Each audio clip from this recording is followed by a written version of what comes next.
কত রাত ফুলের ঘাট প্রোগ্রাম শেষে বিতি দেওয়ান খেয়ে ভৈরবের সেলিম ভাই 10টি ঘুমের ট্যাবলেট স্পিডের বোতলে খাওয়াই অচেতন করে ফেলে।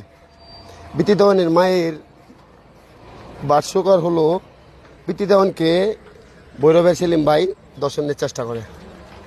এখন বর্তমানে বিতি দেওয়ান ভাগলপুর মেডিকেলে ভর্তি আছে 6 তলায় 612 নম্বর ওয়ার্ডে।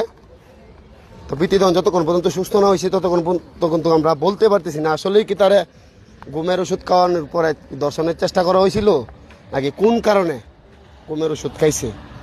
এই বিষয়টা যতক্ষণ পর্যন্ত বিতি দেওয়ান সুস্থ না হয়েছে ততক্ষণ পর্যন্ত আমরা কিছু বলতে পারবো না। বর্তমানে বিতি দেওয়ান অচেতন অবস্থায় মেডিকেল আছে। বিতি দেওয়ানের মা আছে মেডিকেল, কোটিয়াদের পারভেজ ভাই আছে। এই সে লোক সেলিম ভাই দর্শন করার যে চেষ্টা করছিল।